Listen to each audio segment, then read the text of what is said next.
Люблю болгарский перец. Люблю и все. Жалко, что его в плов не принято класть. Но если назвать блюдо не плов, не шавля и даже не ризотто, назвать его каким-то авторским блюдом, да-да, авторским, скажем, ризотто коралл, то почему нельзя положить в ризотто коралл замечательный болгарский перец? Однако, почему коралл? Люблю море, теплые моря. Люблю морепродукты. О, чё я не испанец, чё я не итальянец. Я бы плов готовил только с морепродуктами. Я сегодня приготовлю ризотто с морепродуктами, как его никто до меня не готовил. Впрочем, морепродукт у меня будет один-единственный. Лангустины. Огромные креветки, которые прежде чем готовить, необходимо почистить. А то ведь комментариев не оберешься. Посмотрите. Снимаем головку отдельно. Панцирь с хвостика снимаем отдельно. Надрезаем ножом вдоль и убираем кишку. Ну что поделать, вот прям в самом вкусном месте у креветки, у лангустинов проходит кишка. С замороженными креветками, конечно, проблема. Трудно с ними произвести вот такую операцию, как мы сейчас пытаемся. Но я вам по секрету скажу, это же самое блюдо можно приготовить и с раками. Вы меня правильно услышали? С раками, а не то, что вы подумали.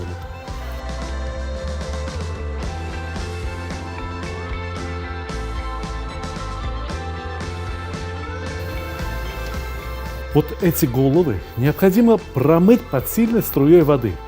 И все то, о чем вы подумали, оттуда вылетит, ничего там не останется. Останется чистый панцирь, и под панцирем нечто очень вкусное. Такое вкусное, что это нам обязательно пригодится в нашем блюде. Ну вот так-то получше будет, да? Почище, поопрятнее, чуточку аппетитнее.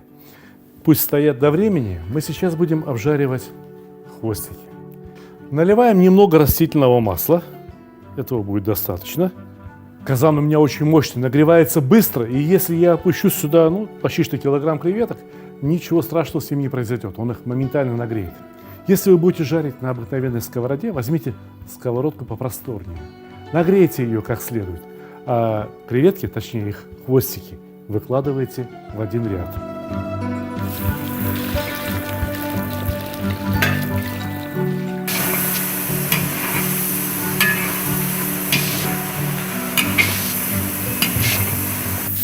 Жарятся креветочки на раз, два, три. Самое главное посолить не забыть. Вот я тоже солю. Раз, два, три. 3 щепоти соли. Их вкус необходимо выделить. Соленый продукт всегда выигрывает по вкусу рядом с несоленым. Покраснели, стали розовенькие, вот и все. Пора убирать их из казана и пора обжаривать другие продукты. Следующие.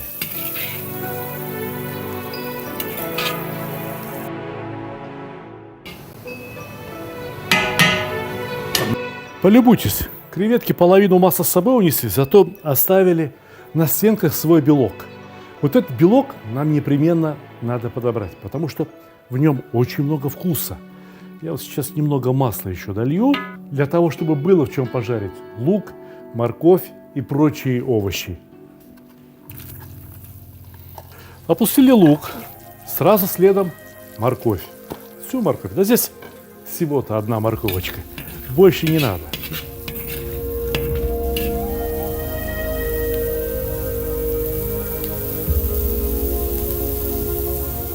К луку и моркови добавляем чеснок, а следом еще и имбирь.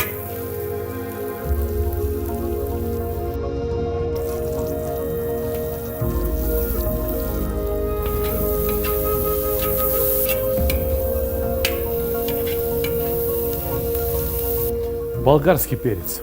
Штуки 3. Мелким кубиком. Точно так же, как лук и морковка.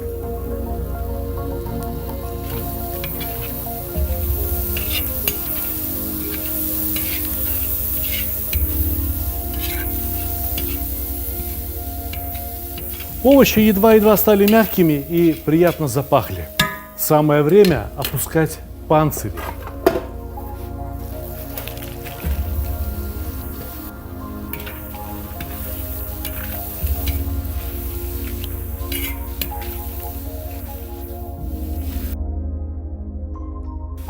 Овощи и панцири тоже необходимо посолить, ну, чуть меньше пол-столовой ложки соли. Набор специй, которым я собираюсь приправить эту зажарку, включает в себя паприку, примерно 1 чайная ложка куркумы, больше не надо. И чуть-чуть, буквально четверть чайной ложки острого перца чили.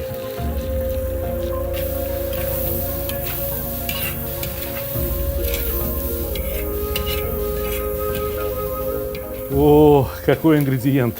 Виноградный сок. Ну, чистый виноградный сок. Слегка забродил. Но это очень важный ингредиент для европейской кухни. Наливаем.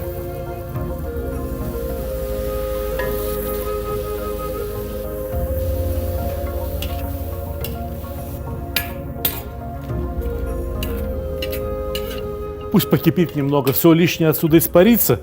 У меня здесь есть хорошее сливочное масло. Грамм 150 буквально. Немало, порядком.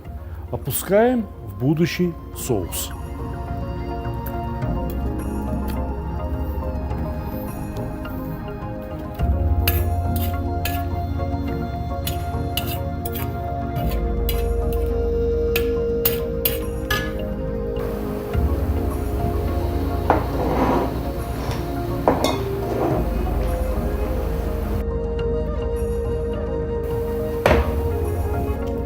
Раньше, когда не было электрических помощников с вот такими зубьями, то брали большие ступки. И все то, что у нас образовалось сейчас здесь в казане, толкли ступками до измельчения буквально в пюре.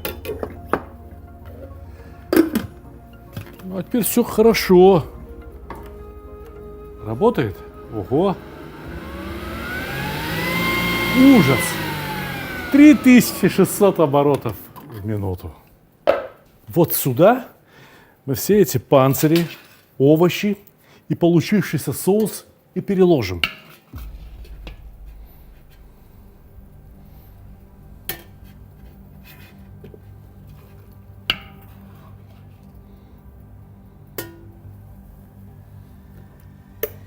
Казан я даже мыть не буду, еще пригодится.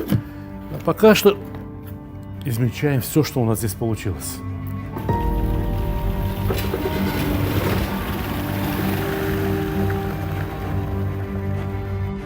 Думаю, что в принципе точно так же получится и на домашнем блендере. Но, может, займет немножечко больше времени. Не 5 секунд, как у меня, а 25. Полученное пюре переливаем. Вы не волнуйтесь. Панцири не измельчены в труху, не измельчены в пыль. Нет, не получится. Проведите мысленный эксперимент. Вот представьте себе, что у вас есть в руках ворсинка. Пока она длинная, вы ее легко ломаете.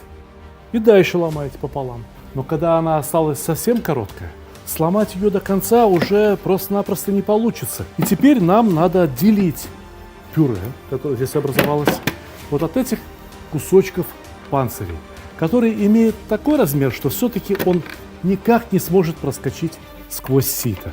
У вас есть дома обыкновенное металлическое сито. Берите его в руки.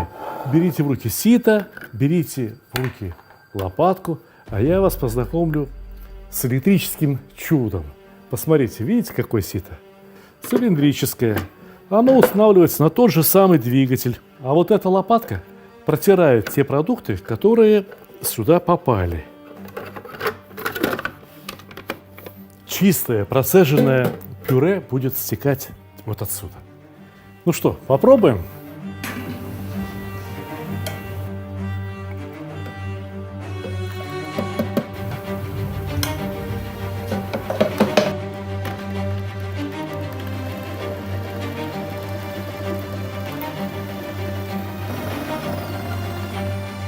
Отлично. Пюре процедили, а здесь у нас кое-что осталось. И возможно, что многие сейчас будут удивляться, но я не собираюсь выбрасывать то, что осталось. Я готовлю сейчас по старой французской ресторанной технологии. Вот это все, весь этот жмых, они отправляют обратно в кастрюлю. И вот этот жмых ставили еще раз вариться для того, чтобы выбрать из него все питательные и вкусовые вещества. Вы понимаете? Понимаете, как устроена лучшая в мире кухня?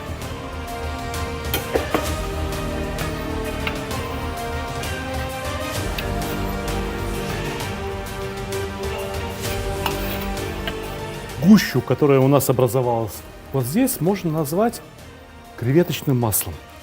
Но нам необходимо развести ее до состояния супа-пюре.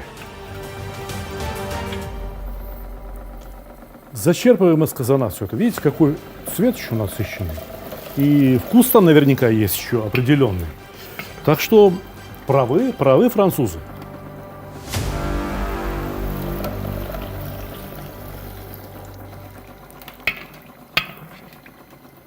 Останавливаем, убираем стол. У нас все готово к финишу.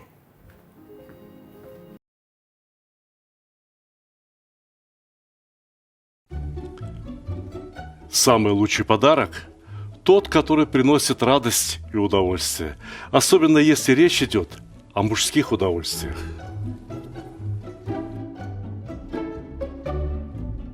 Самый лучший подарок – тот, который приносит пользу. Например, кому не хотелось бы наконец-то разобраться в приготовлении мяса? Самый лучший подарок – это то, что принесет хорошее настроение в погожий, солнечный день.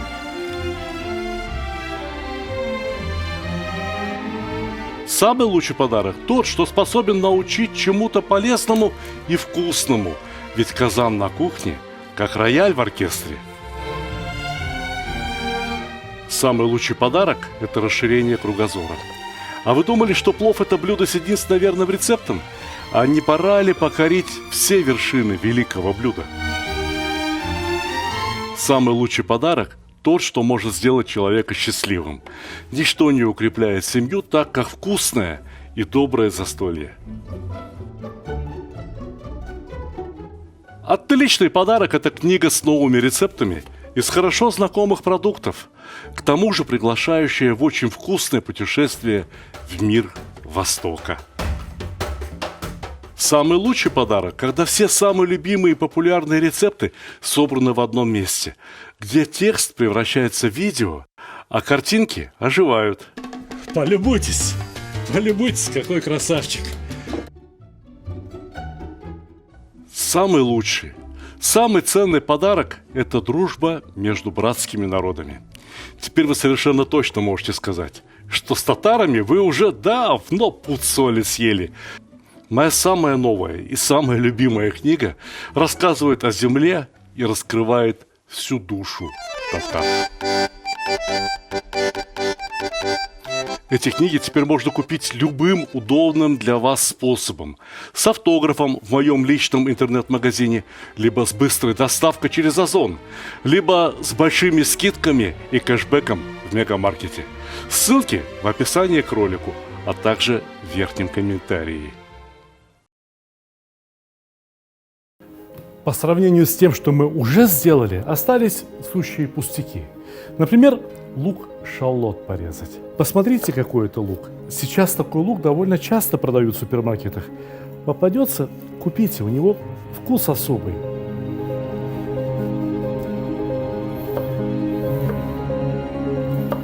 Ну а раз лук маленький, то и кубики из него должны получиться очень маленькие.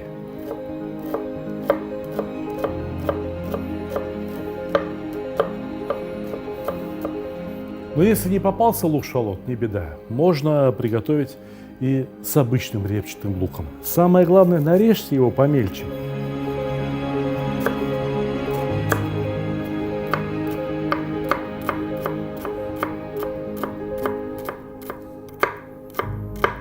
Теперь в небольшой казан, либо толстостенную кастрюлю, кладем кусок сливочного масла. Ну сколько здесь? Грамм 40-50. Смешиваем сливочное масло буквально с 2-3 ложками растительного.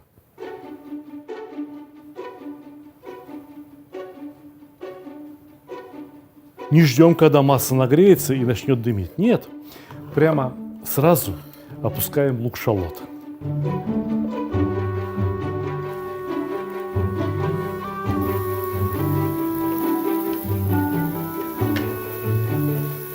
Не надо жарить лук до тех пор, пока он изменит цвет.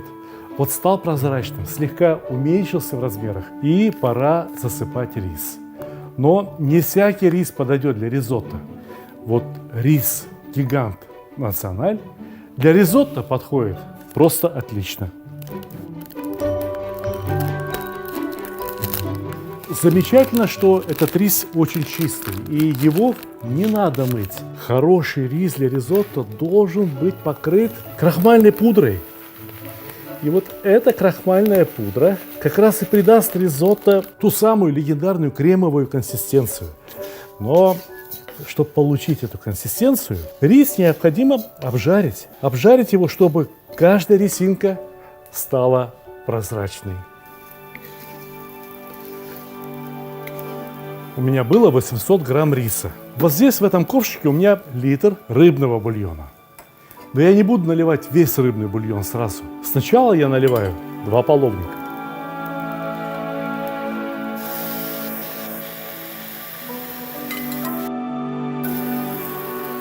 И перемешать. Как только бульон впитался, наливаем еще.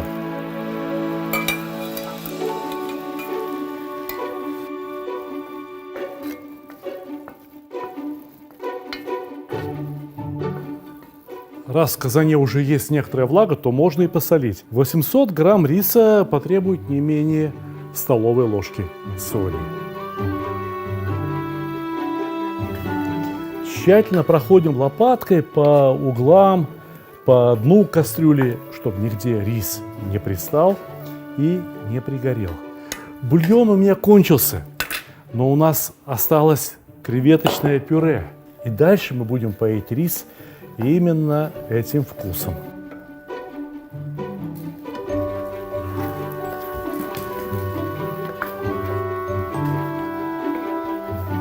Постоянно подливаем и помешиваем. Отходить нельзя, по мобильному телефону разговаривать нельзя.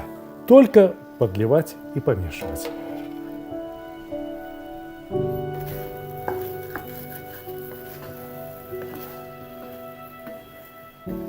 Увы, далеко не все посмотрели сериал «Теория плова».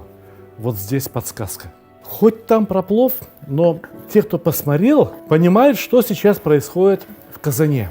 Почему нельзя вылить весь бульон сразу? Почему нельзя готовить рис под крышкой? Почему его надо мешать? Ну посмотрите, вот ответ на ваш вопрос. Посмотрите на лопатки. Клейстер. Видите? Он уже образовался. И постепенно его должно становиться все больше. А для этого мы должны подливать бульон. Для этого мы должны подливать вот это пюре, которое не должно дать рису толком нагреться.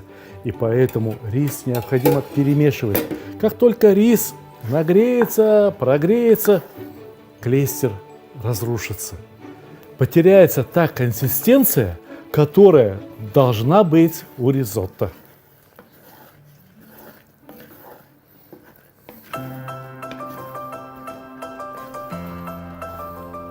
Ого! Видите, как увеличился рис? Ризотто растет прямо на глазах. А нам сюда еще креветки надо добавить. А если бы мы готовили классическое ризотто, то надо было бы добавить сливочное масло, пармезан, все это размешать для того, чтобы образовалась такая кремовая структура. Но сегодня мы этого ничего делать не будем, потому что в нашем пюре уже содержатся продукты, может быть, повкуснее пармезана. В нашем пюре уже содержится достаточное количество сливочного масла. Мы просто вливаем все это и размешиваем. Размешиваем очень интенсивно, даже выключаем огонь. Мы размешиваем и стараемся, чтобы каждая рисинка была покрыта не просто клейстером, а смесью клейстера и нашего замечательного пюре. Готово ризотто. В отличие от плова, выкладывать на блюдо его надо как можно скорее. Иначе оно само себя переготовит прямо здесь, в казане, даже без огня. Вы посмотрите, какая тарелка. Нравится вам такая тарелка? Мне очень нравится, потому что это компания Wilmax England. Отличный фарфор. Я теперь сотрудничаю с этой компанией. И когда вы спрашиваете у меня, где взять такую посуду, как у вас, я вам отвечаю, покупайте Wilmax. Ризотто, как правило, накладывают в широкие тарелки, тонким слоем. Да, удивительно, ризотто – это такое блюдо, которое просто должно остыть как можно скорее.